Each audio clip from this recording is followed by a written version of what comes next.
My name is Bernd Hetzel. I work for the little company called Climate Media Factory, and we have been part in the project that came up with the European calculator model. I was involved in structuring the model at Potsdam Institute for Climate Impact Research, and at Climate Media Factory we were designing the Transition Pathways Explorer that helps users to feed the model and to get the results back. There are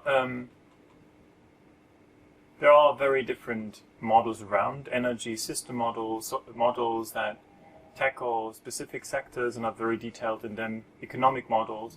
And the EU calculator is a model that is actually complementary to those, because it stems from this 2050 calculators that are back-of-the-envelope calculations. They don't have economic optimization.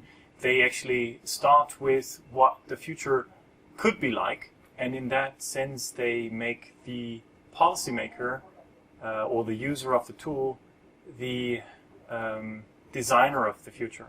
The EU calculator can open up the whole option space of viable transition pathways to get Europe to net zero until 2050. This makes it a very creative tool if you want to try to envision a decarbonized future for Europe. Not only can the European calculator model show the might of lifestyle changes when it comes to emission reductions, it can also show the interdependency of the demand side measures and the supply side measures. For example, if you want to decarbonize and electrify transport and buildings at the same time, then there is a lot of pressure on the power sector, which possibly leads to a lot of gas in the system. And this can only be remedied if demand side is actually reacting, not only manufacturing and buildings, but also through lifestyle changes. So in a way, the interactions between the sectors, between lifestyle changes and technical measures, are very well implemented and shown in the Transition Pathways Explorer through warnings, through just the results that are there, and that's worthwhile to explore. So it is impossible to decarbonize Europe with technical measures alone, we know. So we need these lifestyle changes, but it is important, from my point of view, that this is not put to the consumer as a responsibility that he or she needs to make the right decision 10 times a day. I think it is important to enable the change in lifestyle by giving the opportunity to always choose the simplest and possibly most simple solution, and still it is the best one in terms of greenhouse gas emissions. I think there needs to be a structural change in a lot of fields that enables behavior that is carbon neutral.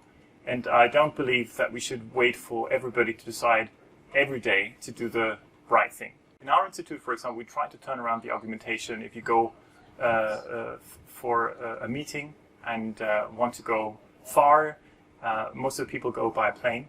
And those who go by train have to kind of argue why they take a train ticket, which most of the time is more expensive, and it's not standard. And if you turn this around and make people write why they had to take the plane when going to a meeting which is less than 1,000 kilometers away, that actually changes what is most simple, and then a lot of people will go by train. A lot of people try to buy ecologically produced food. The problem is that there is a barrier at around 10% in a lot of countries. So it's actually a dead end to wait for people to decide to buy ecologically produced food if you want to really scale this up. So I think, for example, in this sector, there has to be regulatory measures to actually make producers produce in a specific way, ecologically friendly or in a carbon-reduced manner.